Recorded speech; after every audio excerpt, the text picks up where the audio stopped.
Vamos continuar com a nossa aula de artes, ainda em arquitetura, e hoje nós vamos começar falando sobre arquitetura clássica. Vamos abrir a apostila no capítulo 3, lá na página 22. Arquitetura clássica. A arquitetura clássica se iniciou com os gregos durante o período da Antiguidade. O ideal de perfeição, harmonia e simetria influenciou a forma como os templos e moradias eram construídos. As conexões estéticas gregas se perpetuavam no tempo e influenciaram outras culturas e movimentos artísticos. Uma das inovações arquitetônicas gregas foi a criação dos primeiros teatros de arena, cuja concepção espacial é usada até nos dias de hoje. O teatro da Grécia Antiga relaciona-se aos contos da mitologia grega, tragédias e comédias. Estamos falando de mitologia grega, estamos falando da Grécia. E nós temos muitas histórias da mitologia grega. Você conhece alguma história da mitologia grega? Eu trouxe uma para vocês aqui para poder ilustrar a nossa aula. Quem já ouviu falar no Édipo? Pois é, a história de Édipo foi narrada pelo filósofo Sócrates no século V a.C., em 3 obras instituídas: Édipo Rei, Édipo em Colona e Antígona. Filho de Laio e Jocasta de Tebas, Édipo teve sua história profetizada por um oráculo que dizia que quando chegasse à idade adulta, mataria o pai e se casaria com a mãe.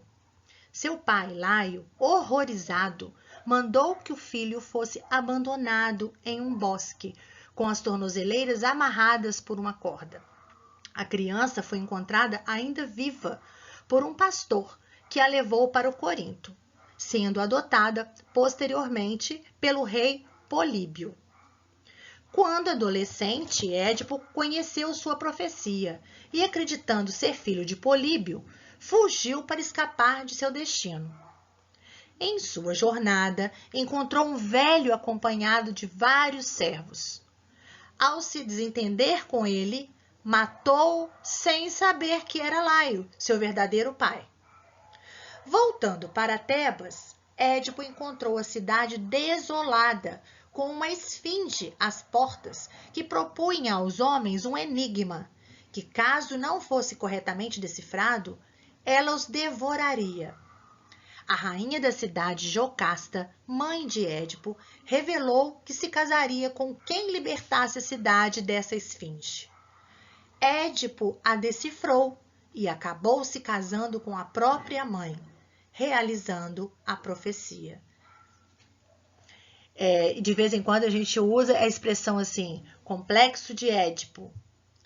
Né? Vocês já escutaram essa expressão, complexo de Édipo?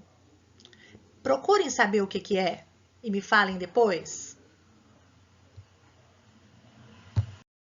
Agora nós vamos falar da Grécia, em algumas curiosidades, né?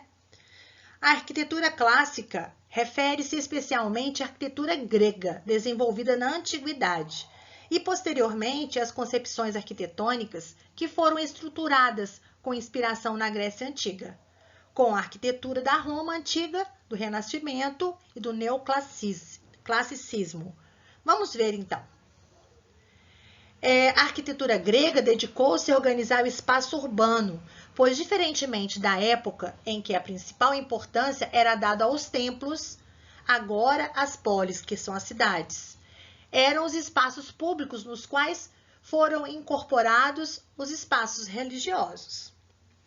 Então, vamos ver um pouquinho da Grécia. Aqui eu trouxe a curiosidade para vocês do estilo de colunas, né? As colunas gregas, as famosas colunas gregas, né? Nas grandes edificações. As colunas gregas eram mais finas que as colunas do Egito Antigo. Apresentavam elegância e criavam ambientes leves e harmoniosos. São 3 tipos de colunas nas construções gregas: dórica, jônica e coríntia.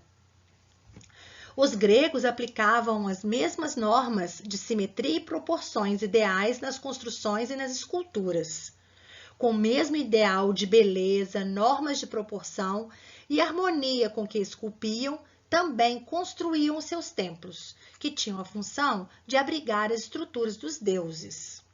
Esses templos eram edificados sobre uma base com 3 degraus, que sustentavam colunas e paredes. A cobertura desses templos era de 2 águas, ou seja, 2 telhados sustentados ao meio, inclinados para um lado e para o outro, formando um triângulo frontal, decorando com as esculturas. Nas edificações gregas tem muitas esculturas também. Aqui nós temos o Templo de Paternon, que é a Acrópole de Atenas, né? Olha só que interessante. Esse lugar é um lugar visitável, né? A gente pode entrar e visitar, aqui ó, na foto do lado. Foi numa viagem que eu fui à Grécia e eu tive a oportunidade de conhecer e de viajar na história, né? Foi muito bom. Só que é o seguinte, isso aqui está em ruínas. As pessoas podem visitar, mas tem lugares que são cheios de andaimes, de tratores e de máquinas sustentando. Tem locais que você não pode nem entrar porque é perigoso, sabe? Mas é uma edificação maravilhosa. E foi muito bom eu ter a oportunidade de conhecer uma parte da história, né, que a gente estuda tanto, né? Agora nós vamos falar um pouquinho sobre Roma. Os romanos construíram monumentos para homenagear os triunfos cívicos e militares, os líderes e os poderosos. Por causa da grande admiração que sentiam pela arte grega, carregavam navios inteiros de mármore para revestirem as paredes dos fóruns romanos. Então, Roma trazia lá da Grécia, né, materiais para fazer as suas obras também.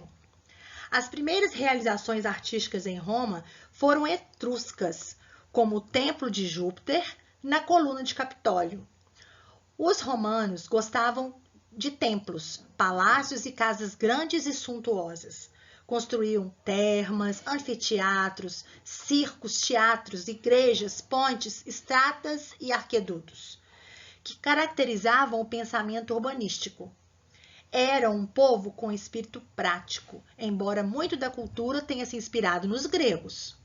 O termo greco-romano expressa essa fusão de culturas, reconhecida como estética clássica, que é a fusão e a mistura, né, da cultura grego e romana.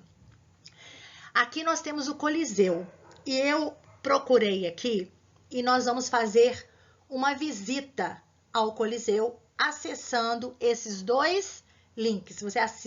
Vamos acessar o primeiro link para a gente conhecer um pouquinho. É um videozinho de 8 minutos, super interessante, muito interessante mesmo.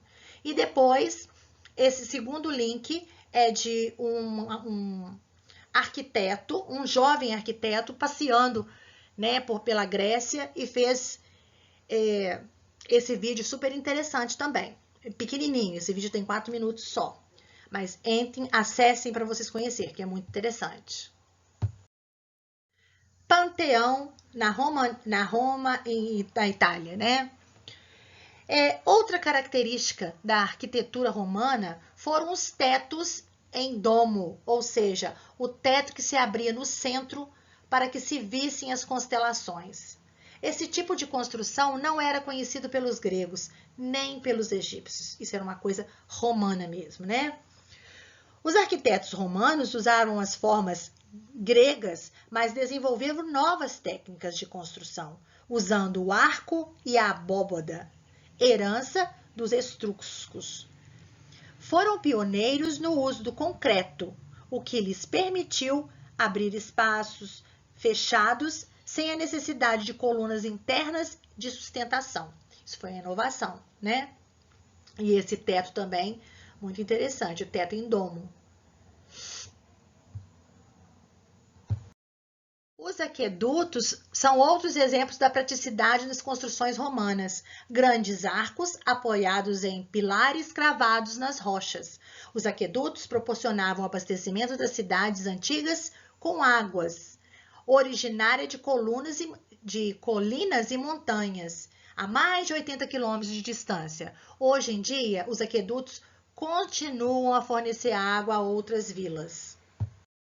Aqui o Arco do Triunfo, né?